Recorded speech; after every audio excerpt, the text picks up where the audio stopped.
Sheriff's dead. This is a very bad translation of an Italian game. Okay. So you gotta think about this like it's a spaghetti western. I'm at game night with a group of self-proclaimed nerds outside of Dallas, Texas. You have to have 2 misses to make me miss. How did I get here? It all started with a bag of Swedish fish.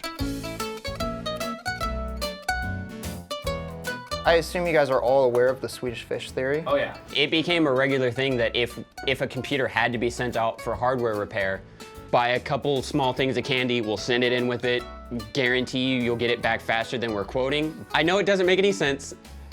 Think random warehouse worker, doesn't do anything but unbox computers and stick them in a queue all day, gets a thing of candy, gonna treat your computer differently.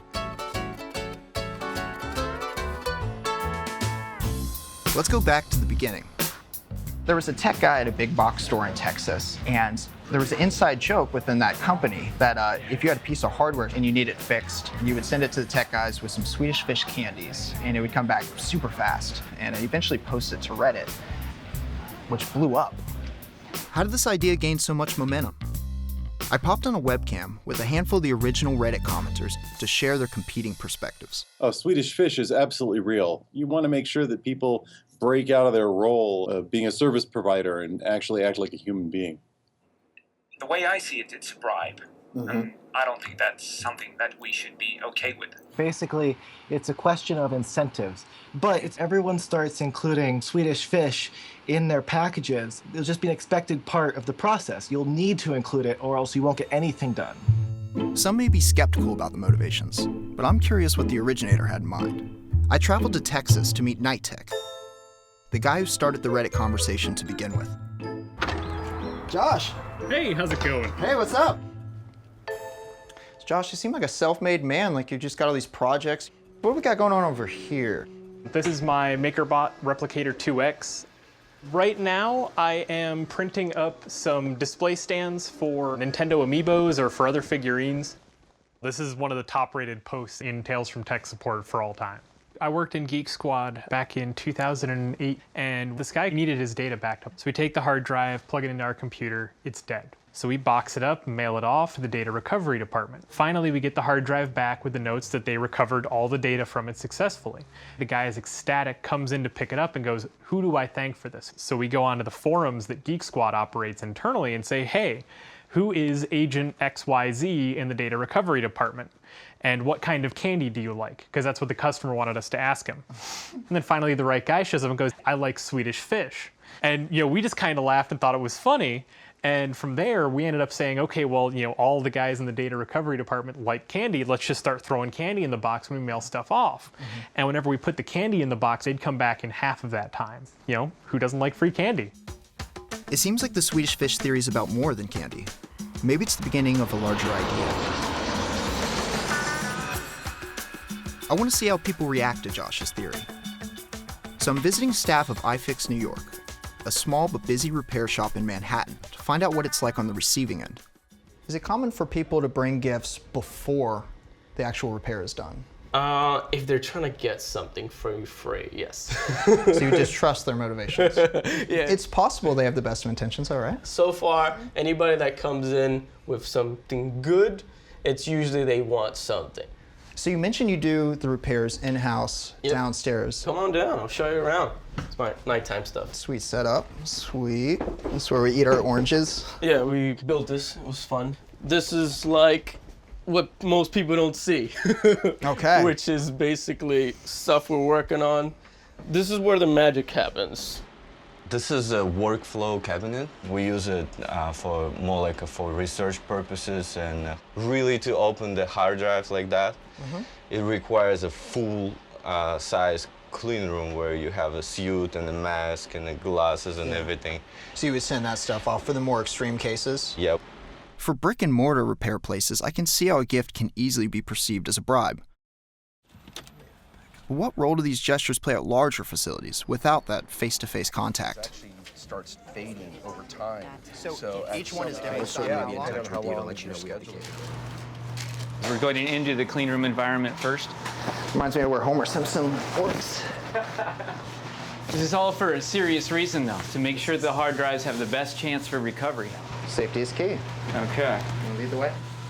We'll have 100 jobs come in very shortly. And today. Holy. Yeah, and the human makes the difference. John's done over 50,000 recoveries. We physically have to be able to massage the drive sometimes to be able to get it to work. This guy's got the magic touch. He does.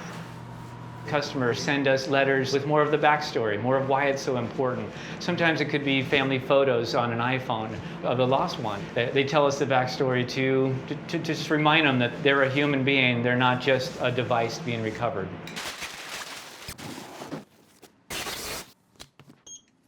Hey. Shipping and receiving? We are usually the first people and the last people to see all the hard drives and computers that go in and out of here. Is it common for anybody to send like a memento, say some candy or something? Absolutely. Yeah. Absolutely. Yeah? We did a recovery for the NHL. Oh, so right they on. sent us a Zamboni in the actual box when the job came in. Yeah, candy though is common. I think it just to be a gift and hope that we do the best that we can. It's a little scary sometimes. People say, oh, there was water damage. Yeah. And we find out later that it was dropped in a porta potty. So it must be pretty relieving to get a gift instead. Absolutely. Yes, yes. Way better than a toilet phone, yeah. Yeah. I want to see if there's any research that lends credence to this theory. So I'm heading to Columbia University to meet two experts in the field of behavioral economics. So this is how we study behavior. You can look at people's action and think, hey, they did things randomly. Or you can look at people's action and think they did it for a reason. And now what is the reason? You guys actually were unfamiliar with Swedish Fish the candy. This is what it's all about. I don't know if you want to get into this. Is it actually Swedish? What do you send? Do you send a bag or just a Swedish fish? I mean, some people send a ton because they're very appreciative. Wow. Right. The benefit is these don't melt Or in the go way up. chocolate might or peanut butter. I see. It's, So this is why it's a very good choice. it's the forever gesture. Delicious. Right. It's like a diamond. Swedish fish. Go for it. Yeah, let me get it. Non-monetary incentives are much more effective sometimes than actual monetary incentives. So making people feel bad is significantly more efficient than making them pay, as well as making people feel good and, you know, in the mood of reciprocating can be much more efficient than actually paying them. So it has to be something to do with an innate desire to be nice to people who have been nice to you, rather than any material desire. So this is kind of the crucial dividing line between the way that traditional economics would think about this problem and the way that behavioral economics would think about this problem. You know, it used to be that interpersonal exchange of this kind was actually based on physical contact. You would see the person. You know, there are other ways of being reciprocal. You would be nice. You would, you know, greet them kindly and so on. And also, you know, you may bring stuff back because, you know, maybe the person in your village is somebody you had repeated interactions with. So there we had a very precise social norm. But in this very separated, you never talk with each other situation, and, you know, we just put together by a company that is doing this, possibly in an international scale. This is a very new problem, and clearly there is something for which we don't have an actual social norm well established. But does the Swedish fish theory work? Well, it depends what you mean. Do you get stuff back faster?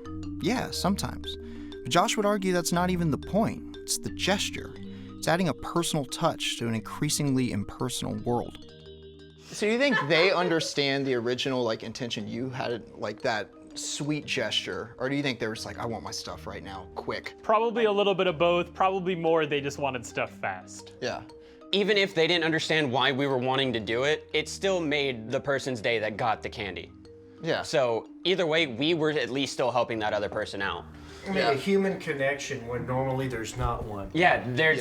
Yeah, and you made it relatable to the person. Yeah, giving that. It's not throwing $5. It's give them something you would want. Exactly. For something that you never get thanked for. And most people don't think to thank at all. Yeah. It's kind of awesome, and it's easy to make that person's day. It's not the candy. It's actually being grateful for what's happening. It's saying thank you.